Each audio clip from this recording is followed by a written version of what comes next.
가업상속 공제를 얘기하는 것 같아요. 빵 파는 거를 10년 이상 영위하면 300억까지, 30년 이상 영위하면 600억까지 공제가 되거든요. 100%를 공제해주기 때문에 절세 효과가 꽤 크죠. 그리고 어떤 수도권의 요지의 땅이라면 충분히 베이커리 운영해서 이게 넘기면 되는 거잖아요. 우리가 최고 세율이 50%면 예를 들면 600억 공제하면 300억의 절세 효과가 있어요. 그러면 엄청 크죠. 꼭 이익을 남겨하는 게 아니에요. 적어도 손해만 안 본다면 이 어떤 플래닝은 의미가 있다고 보시면 되겠습니다.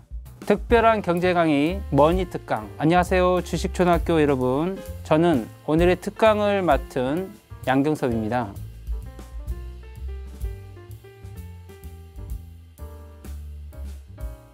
엄청 의미가 있을 수 있습니다. 그러니까 저는 이런 관점에서 바라보거든요.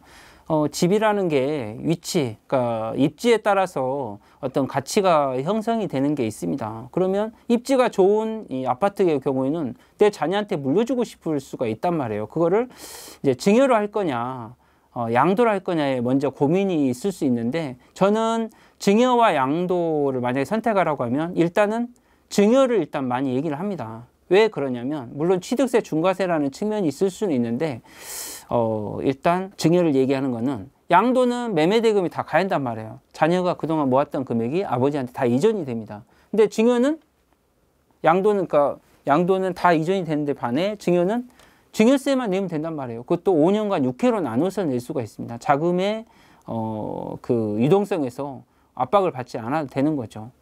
그렇다면 일단 증여가 우선적으로 얘기할 수 있는데, 매매도 이 전체적인 어떤 그 세금 맥락에서는 매매는 예를 들면 특히 1세대 1주택자가 자녀한테 재산을 매매할 때는 굉장히 의미가 있고요. 근데 이게 가족 간의 매매면 재밌는 게 뭐냐면, 타인이면 당연히 정당한 대가 최대한 많이 받았겠지만, 가족 간의 거래는 일단 이런 방식이 있습니다. 일단 무조건 감정평가는 해야 하고요.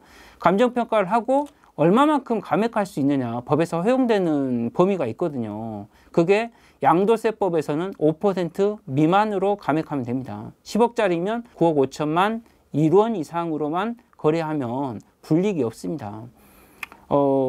그리고 이 증여세 관점에서는 30%와 3억 기준이 있거든요. 예를 들면 10억짜리면 7억 원 이상으로 거래하면 증여세가 없다라는 거죠. 그러면 생각해 보세요.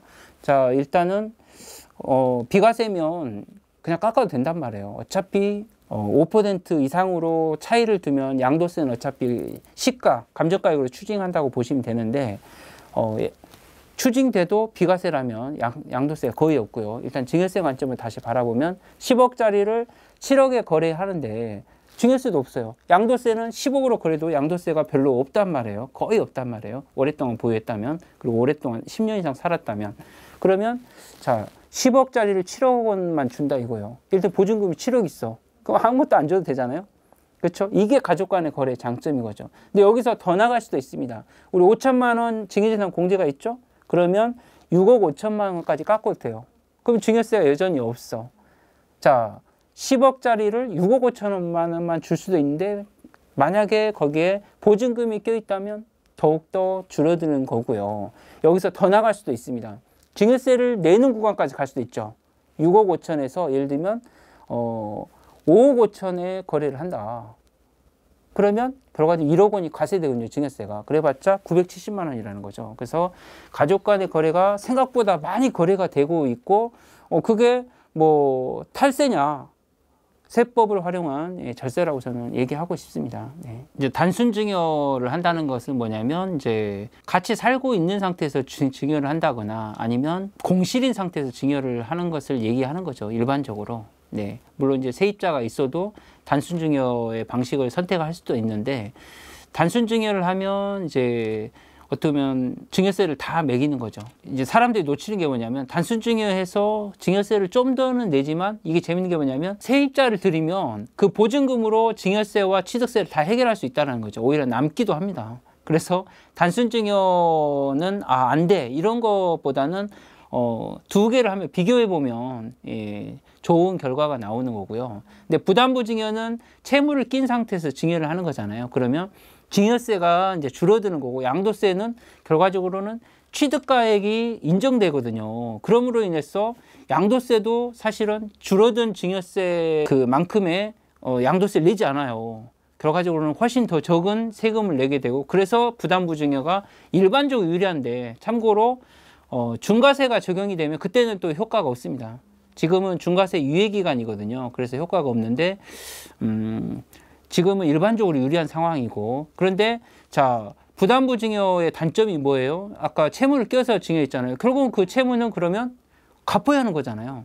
자녀가 갚아야 하기 때문에 세금적인 측면에서 유리하지만 결국은 갚아야 하는 대상이다. 그리고 참고로 부담부증여의 경우에는 채무를 국세청에서 다 입력을 합니다. 갚을 때까지 영원히 사후관리하는 거죠. 거의 2, 3년마다 한 번씩 물어본다고 생각하시면 되겠고, 그거를 갚는 거에 대해서도 텍스 플래닝이 필요하다, 이런 말씀을 드리겠습니다. 자, 이거는 커피 전문점을 얘기하는 게 아니고 결과적으로는 빵을 만들어서 파는 데를 얘기하거든요. 결국은 그게 제과점업이거든요. 그리고 식료품 제조업에 들어갑니다. 근데 커피 파는 거는 비알코올 음료점이라고 해서 가업상속공제 대상이 아닌 거죠. 결국은 빵을 위주로 더 많이 파는 데를 얘기하는 거고, 제조한 빵이 되는 거고요. 지금 현재 우리 신문기사에 나오는 것은 가업상속 공제를 얘기하는 것 같아요. 사전에 증여하는 게 아니라 결국은 돌아가셨을 때 이 가업상속 공제를 받는 걸 얘기하는 거고, 현재 이제 가업 영위기간이, 그러니까 보유한 사람이 피상속인 이제 아버지가 예를 들면 결국은 빵 파는 거를 10년 이상 영위하면 300억까지, 20년 이상 영위하면 400억, 30년 이상 영위하면 600억까지 공제가 되거든요. 100%를 공제해 주기 때문에 절세 효과가 꽤 크죠. 그리고 어떤 수도권의 요지의 땅이라면 충분히 베이커리를 운영해서 이게 넘기면 되는 거잖아요. 우리가 최고 세율이 50%면 예를 들면 600억 공제하면 300억의 절세 효과가 있어요. 그러면 엄청 크죠. 그렇다면 자, 이 사업에서, 제과점업의 이 사업에서 꼭 이익을 남게 하는 게 아니에요. 똔똔만 돼도 결과적으로는 절세 효과가 있는 거죠. 똔똔. 네, 좀 사투리 비슷한 걸 쓰긴 했는데, 네, 결국은 의미가 있는 거죠. 이익을 꼭 남기는 게 아니라 적어도 손해만 안 본다면 이 어떤 플래닝은 의미가 있다고 보시면 되겠습니다. 네, 자, 현금의 경우에는 그냥 총액으로 계산이 되는 거잖아요. 네, 그냥 뭐 줄일 수 있는 방법이 원칙적으로 없는 거죠. 사전 증여하지 않는 이상은.